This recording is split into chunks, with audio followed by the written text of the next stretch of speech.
it's a real huge relief to be able to follow your dreams. And I think that is why it's everybody's duty, unless you have, your mother, your father, somebody's depending on you and you really need to make this work, then you have to, then, I feel like people, like so many people have that reality. And, it's very easy for me to say, just follow your passion kind of thing, but if you don't have that responsibility, then it is your duty. Then you have no excuse not to do this.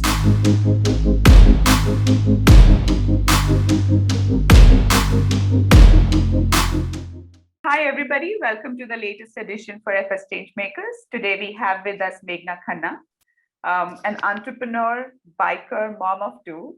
Though between biker and entrepreneur, I don't know which one came first or there was simultaneous, but we'll find out more. She's also been featured in the Limca Book of Records for being a part of the first ever Himalayan Odyssey for Khardungla. I think you were one of the first few women to do the Khardungla pass. I think. How many of you were there? Three of you? 2 women riding, Sarika, and 1 man. So there were like about 42 men, and there were about 3 women on this trip. So okay. It was interesting. Yeah, so we'll talk about that more, but thanks for being a part of FSChangemakers. We're very excited to have you with us. And I think for me, the excitement is, it's personal, right? Like I've known Meghna for the last, I don't know how many, 20, 25 years, Bombay, long back. So it's a pleasure to have you here with us.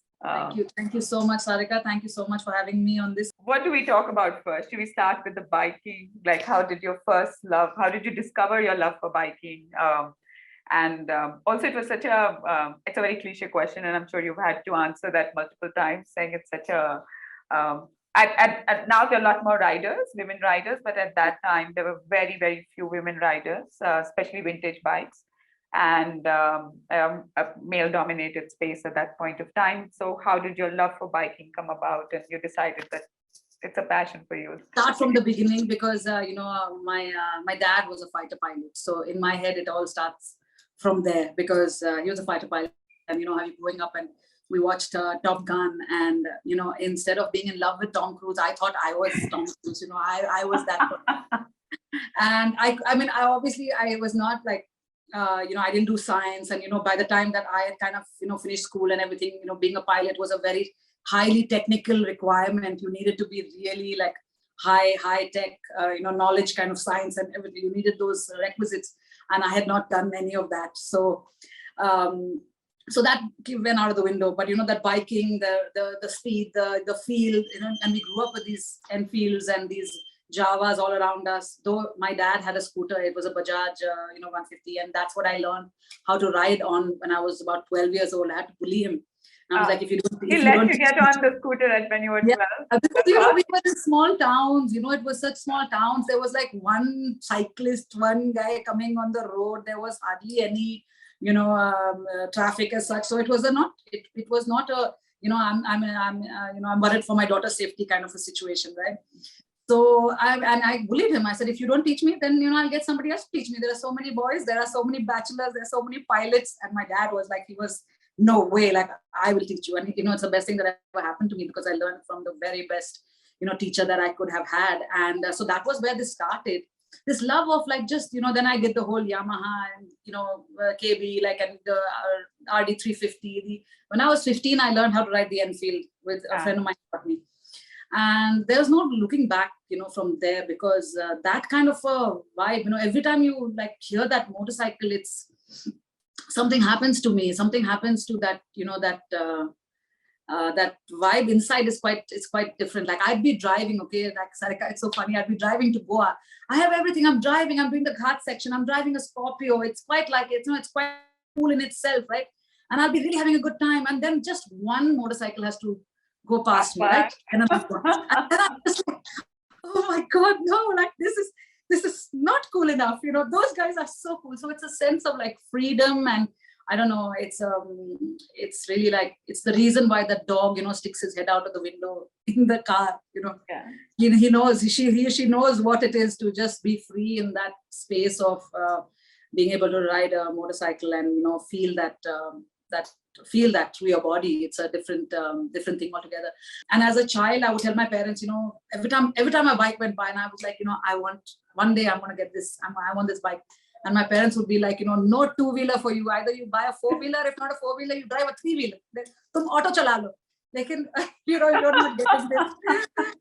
Are you crazy? You think going to let you ride this big fat motorcycle, 350 cc, it's like heavier than you by 4 times your weight. Like, what's wrong with you? You considered rebellious for that time and age, not just by, sounds like your dad encouraged you, but just also the ecosystem was different, right? Where you're termed as rebellious for the time. My question was always why. From when I was very small, I think I was 2 or 3, my mother says that I was always asking her why can't I do this? Why can't I go there? Why are you stopping me from doing whatever XYZ? There was a time that certain aspects of children were not accepted. It was just like you had to be a certain way. And that was because that was conforming to society. And even though, like I said, my parents had a mixed marriage, they fell in love, they did a lot. There was a lot of progressive people in my childhood. There was, but at the same time, and I really, I said hats off to my parents to be able to handle this kid. I was a big, painful child. I was very, very, very, very rebellious and very, very much as a teenager, I think I just feel really bad for them. And now I have 2 children of my own. Yeah, I was going to say, is it a circle? It's coming back. And my mother would always say that. She's like, you will know when you have your own, and then you will have to deal with them. And I think about it, actually, Sarika, there's something that I want to share, which is only the last few years that I realized that this was such a thing that about what we tell ourselves and how we have been, how it's so, it's such a, tactile element that comes into our mindset, where my mom, she would always tell me, Meghna, you're too much. You're too much. Not in a way that to bring me down. I said, just because I was too much for her to handle.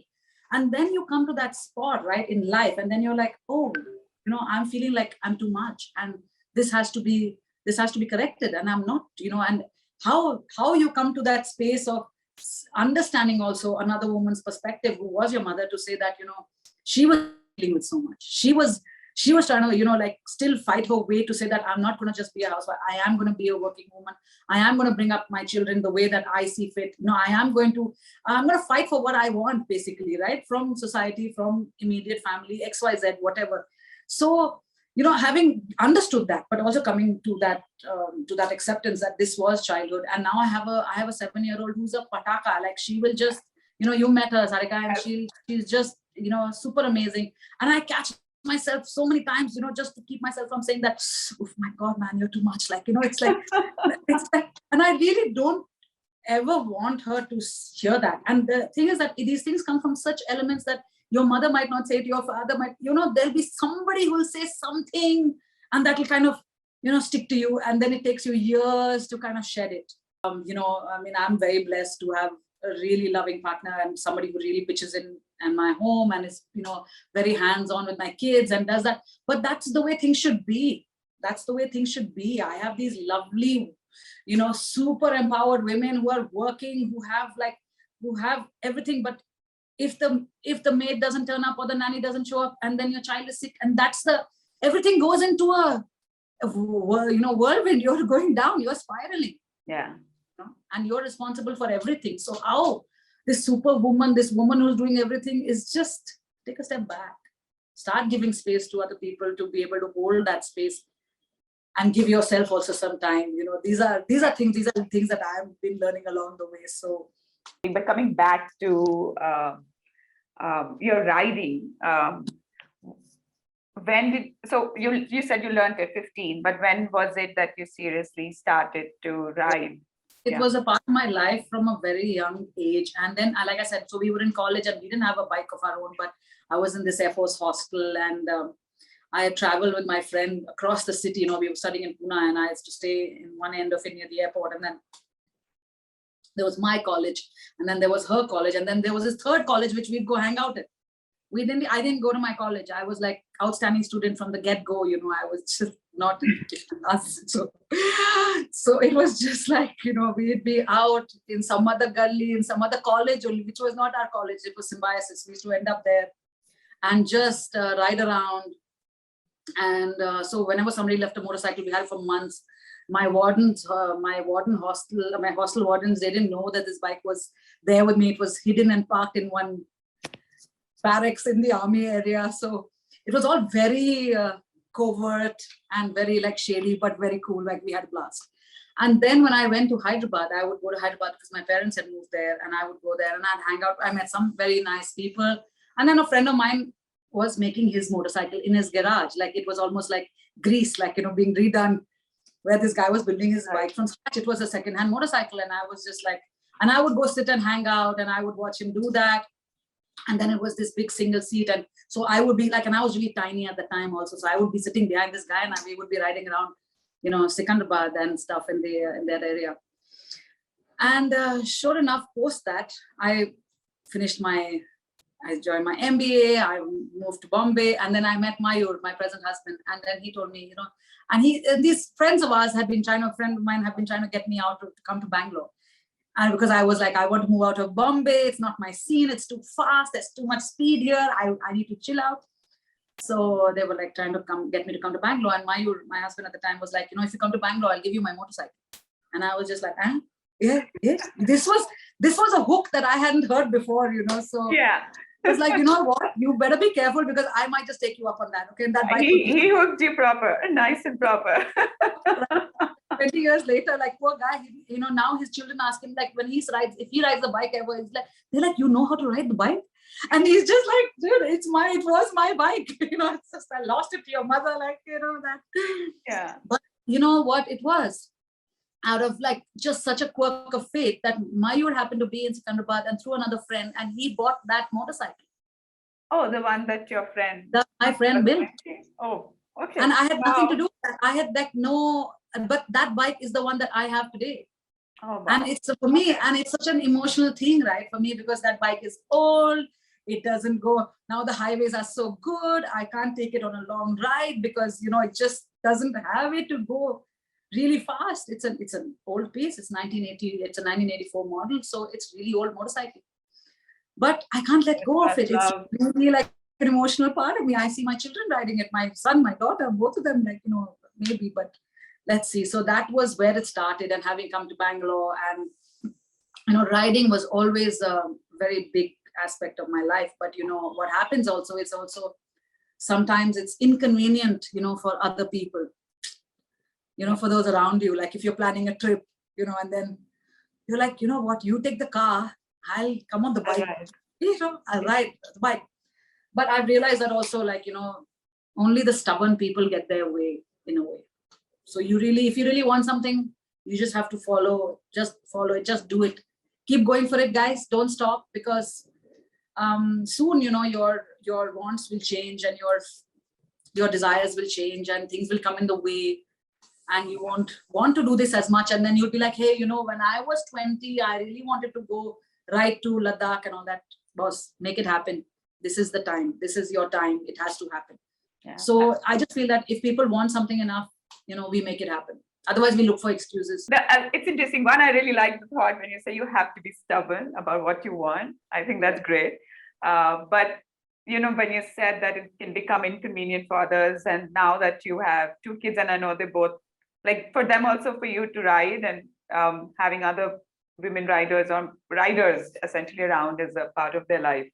But how have you managed to continue to ride, even, you know, the question is because there are a lot of women, or a lot of people actually, not even women, men, I wouldn't even discriminate there, but just saying that, you know, when life takes over, sometimes you say, oh, because we have kids or work, or there's always some reason why you shut down on what you really are passionate about, but you've continued to do that. And I've seen that, right? What gives you joy, you know, that is so important, that, like you said, you know, men and women continue to continue to work with that part of themselves that gives them joy, because you have to understand that it re-energizes you to be able to continue to be a good parent, to be a good worker, to show up, good team leader, you know, good manager, XYZ, whatever it is, but you have rejuvenated yourself and you have brought yourself back. And that is like really, that is so, so empowering in a way. I think that is the way forward. And so the thing is about continuing to be driven by something. Unfortunately, this situation is still like that, where it's still a little easier for men to say, okay, I'm going for a 5-day motorcycle ride, than for a woman to get up and say the same. If you have commitments, if you're in a relationship, if you have other people depending on you. So it's still a little difficult, but I just feel that if you let people know, and if you give them the heads up that this is what you're looking at, and this is what gives you joy, I think people will make that happen for you as well. If you really want it, the universe will conspire. Yeah. There has to be clarity. It has to be without a doubt. It has to be without a doubt. So even for my journey with my brand Levitate, having started a store, that back in when I was just about 23, I had completed my MBA. I had worked corporate. I was working with corporate market research, which was like an emotional, there's a lot of EQ and it was qualitative research, which was such an interesting space. I had a great learning curve. I loved my learning, but at the same time, I just felt that there was more to my life. I didn't want to do this corporate stint. So it was very short-lived. 1 year was what I gave myself, and then I decided to start my own. And it was not really that I decided to start my own business. It was just that I also made a point to understand what I didn't want to do. A lot of times people put a lot of stress on what you want to do. What do you want to do? What is your plan? What do you plan for this? What's your plan? And I'm just I didn't have a plan when I quit. I really didn't have a plan. I planned to give myself months of no plan. That was my plan. But at the same time, I knew that I found it very important to identify that what I didn't want to do. And my friends at the time were starting a restaurant, and they were like, we have a little storeroom at the back if you want to, do something, because we hear that you want to, you don't want to go back to a corporate job, because that's what I told my parents actually, that I'll go to Bangalore and I'll get a job there. I'll get another, MBA. I've done my MBA. I'll get another job there. And I had no intention of doing that, but I had to kind of let them down gently, in that sense, because they were like, everybody actually around, when you tell them that I have a good job, I'm working in Bombay, you're working corporate, everybody's like, tumhara dimag kharab hai? Are you crazy? Why would you quit? Why would you quit a well-paying job? Why would you do that? And, nobody does that today. So there was a lot of pushback from family. My brother's a banker. He's from the same MBA institute. He's from Symbiosis. And, it was like, how would you do this? But I was just like I said, there is, I think, a huge, respite in that sense that you're not responsible for other people at that point. And I feel that it's a real huge relief to be able to follow your dreams. And I think that is why it's everybody's duty, unless you have, your mother, your father, somebody's depending on you, and you really need to make this work, then you have to, I feel like people, so many people have that reality. And, it's very easy for me to say, just follow your passion kind of thing, but if you don't have that responsibility, then it is your duty. Then you have no excuse not to do this. And it is very important that people come to that space where they not only follow their passion, but they also fill in a gap. That is also very important to me, for people to understand, young people to understand that that it's important that you not be like everybody else. Everybody else is taken. There's only one person who's left, and that's you. You need to be you. As you brought up Levitate, and that's what I was going to talk about next. In my head, Levitate was your first baby. Yes. Not after Chibai and Tasmay. Levitate has been your first baby. So tell us more about Levitate. I know you came to Bangalore and it just very organically started off, but you have a very distinct style of your own, right? Yes. And I think that flowed into Levitate. And then how did Levitate evolve? And I know it's a very popular space and for people to come into. And so talk to us a little bit about Levitate. Yeah. So basically also it was a hole in the wall when we started. Like I said, it was, inside this restaurant, it was beyond that, people wash their hands. It was a storeroom, right? It was, and we, for the longest time, actually for a year or two, or maybe 3, we didn't have a signboard. We just worked on word of mouth. Yeah. And, women would wear these very cool clothes, and they were just so it was a hippie style. It was something that you'd find in Goa, but it was I had obviously found the source of where this, stuff came from. And it's amazing how, so basically I grew up, I did my last few years of schooling in Rajasthan. So that was very, very, part of me, like I wanted to be in the gullies, and that was where my, my happy space was in that city. And so a lot of the time what I realized was that all our good stuff, like our craft, our design, our jewelry, was being exported. It was not in India anymore. No Indians really had the time or space for it. They all wanted what was made in China. And Thai stuff was coming into the market, and like, Korean or XYZ. But all our Indian really cool stuff was in France, was in America, was in Spain, was like everywhere else. But, in the Indian market, there was a very small percentage of people who really appreciated that. And having come to Bangalore, I couldn't find any place to shop. Yeah, it was the first of its kind. Yeah, there wasn't anything like Levitate. There wasn't anything like that. And it was like very high designer brand stores. And then there was stuff off this, like, off the street, China Mall, in Brigade Road and in Road and kind of thing. So there was a huge gap for me to fill. And I felt that this was something that I just started it on a lark. Sarika, I just started it on a lark. I'm like, we'll just see what happens with it. It was a 1-year plan. I was like, we'll just go for it. And, like it was almost 18 years later that we shut shop, just thanks to the pandemic. And it was just like overheads and so many things in terms of so many people who also had the same idea of quitting their job and starting something, which was amazing, because I really feel that enterprise is the backbone of the Indian, feel, like, the and especially women and, men as well. But, Indian enterprise is what really keeps the country alive and so dynamic, and people should kind of come to that in whichever way that they arrive to it. But basically, I'm not a competitive person.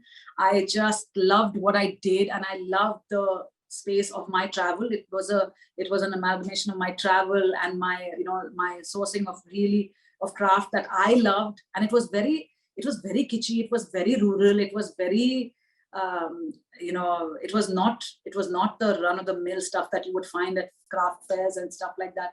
Most of my karigars, even back then, were like 70 plus. So it was a really, like, I just love to hang out with them in their mochi ki dukan and their, their craft, ghar mein jo piche kaam chal raha tha. So it was a lot of that, bringing that rural aesthetic to a Bangalore, city like Bangalore, very urban, discerning urban audience, and how to kind of get that into their lives. Bangalore has been really kind, like in that sense. I don't think I could have done this anywhere else as a city. It's been like everybody who had that space to appreciate the stuff that we did and that we were coming up with. So it's been it was a really amazing journey of bringing that to a platform, like bringing craft and design from different parts of the country. Whoever wanted it, after some time we had a platform, and I was like, whoever wants to do whatever, as long as it's different. Because even if you are coming from a place that makes straw baskets, I want that basket to be a picnic basket with sections, I wanted it to be like, it has to have that SDA, that sustainable differential advantage, to that product. So it was constantly something that we were trying to make a little better than what was already available. Yeah, what was already available. So that was a big driving force for me with Levitate. And I think people saw that. We were written about in every, newspaper, magazine. Suddenly it was this like chut of a space, like small place, and people were just, it was amazing. I was on a flight somewhere and I was talking to somebody, and the next thing that I know, obviously my brother is calling me and saying, hey, you've been written about in the Business Standard, magazine, like the newspaper. There was the Asian Age and they had a Business Age, and this was an anonymous writer who had written about this business MBA girl who had started her own store, and it was just a little middle piece. And that's really amazing. That's how it was back then. We were not talking about paying for being written about, or like, it wasn't anything of that. It was just people who saw something that was interesting and different and wanted to share your story for the value that it brought somebody else. So that is something even today for me, it's so meaningful, the way that the Bangalore Times editor, or there's so many other people who just came and said, like, oh, come on, let's go, show me your place, let's go check it out. And I'd be like, really, right now? And he sat on my motorcycle, that Alan Menonka, I'll never forget it. He just sat on my motorcycle. He said, "Chalo, let's go, show me." Came with a little notebook and pencil, and then it was this small article in Bangalore Times that got everything going for the store. And yeah. But so because you were so passionate about Levitate, and then having to, because of the pandemic and having to, you moved from a small space to 100 feet road, you had a store there, all of it, and then to kind of roll down on it would have been painful, right? But that journey and what do you, and now where you are and what you're looking for going forward.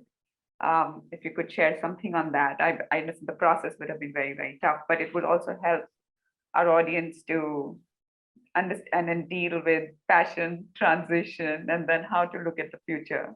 Yeah.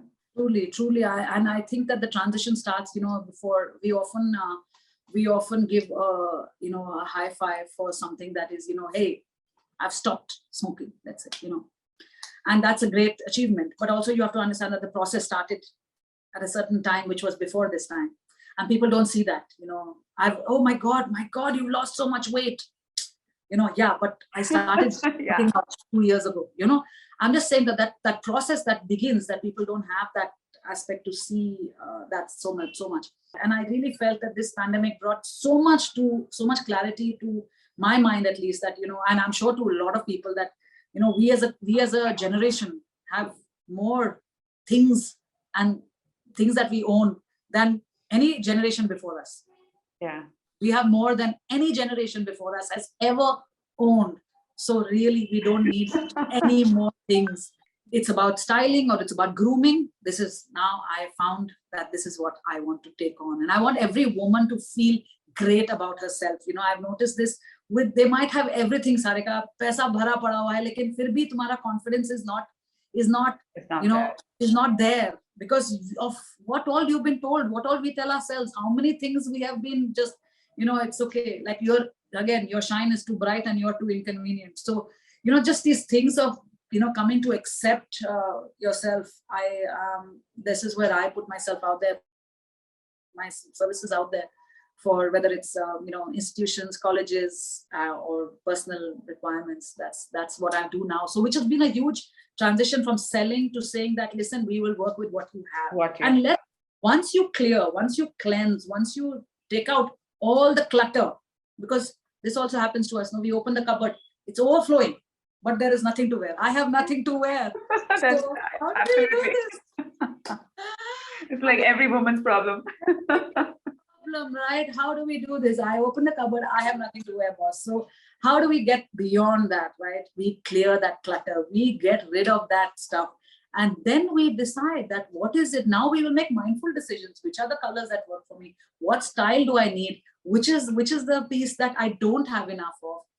We will go and fill those items. We will do some mindful work, which is, then you don't need me anymore. I don't want to be like coming into your life again. You will be self-sufficient. You will be confident to make the right choices in terms of your style, your personal style. So that is where I really want that to happen for every woman, because over time our style changes. We still, and I'm 43, so today I say women are holding on to at least 20 years of clothes in their wardrobe. Wow. Yes, guilty. They have that. And what happens to you to look at clothes that don't fit you anymore, and every day to look at it, and just try to understand that we as people, we wear only 20% of our clothes. 80% of the time we are wearing 20% of our wardrobe. So that's actually very exciting, because you have a certain base that you've built over a period of time, but like you've switched from selling to kind of saying, as you said, to work with what you have. Yeah.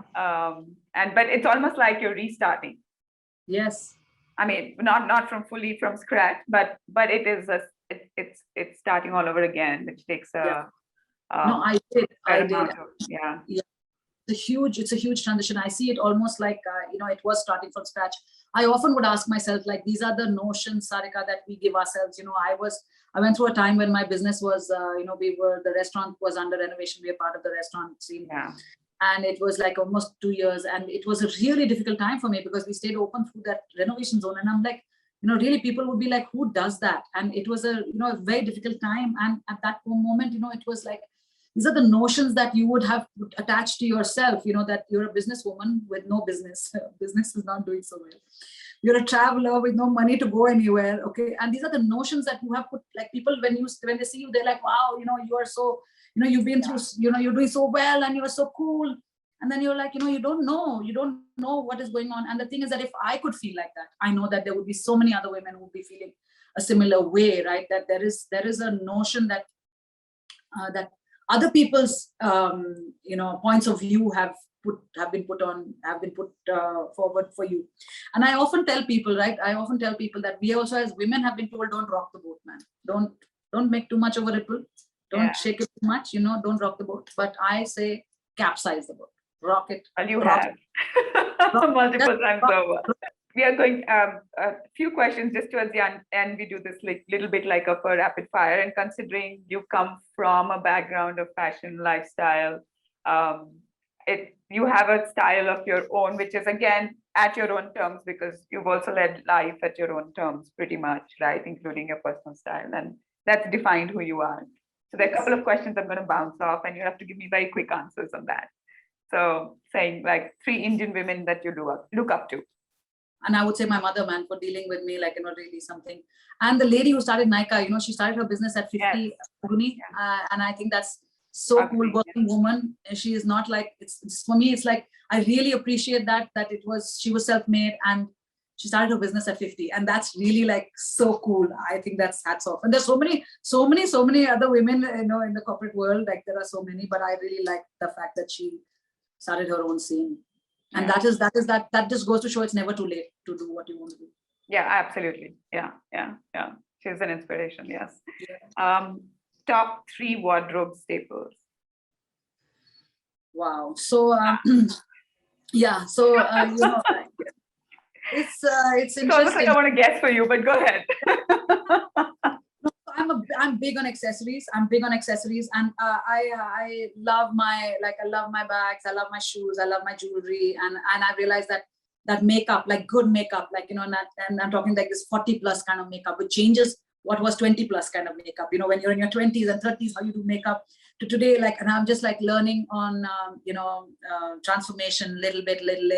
So that's been really fun for me. And some of the staples that you thought would be staples that I still had in my cupboard and don't wear anymore, like denims, like jeans, I just kind of like just can't wear anymore. I have like a back issue, and then the doctors told me that that's out of the window for you. So, so that now finding staples that replace those lovely blue jeans, So yeah, so it's really interesting. But when that is taken away, it's so interesting that the things that fill it. Yes. Yes. One thing that everybody kind of goes to, and that's taken away, and then you're like, okay, what styles, what is it that's going to come out for me? It's a lot of dresses, it's a lot of comfort clothing, and like really but again, my queen is accessories. I mean, I just love that. I love the jewelry, and I love accessorizing a plain something to make it look really fun. That's my thing. Okay. 3 favorite women-oriented enterprises. I really liked, now that I'm just thinking about it. Oh, I love Pero. I love Pero. I mean, and I can see why everybody would love that brand. I mean, like, wow, I've been seeing I've obviously seeing her work for so long, but love the intricacies and the work. So the thread work and the detailing, oh my God. Yeah, I would say Sunit. Which is so cool. I love it. On that note, yes, this has been a pleasure. So thank you so much, Sarika. Yeah, thank you for coming on board again. And I'll talk to you offline. But thank you very much. And thanks everybody to be a part of FSChangemakers. Thank you.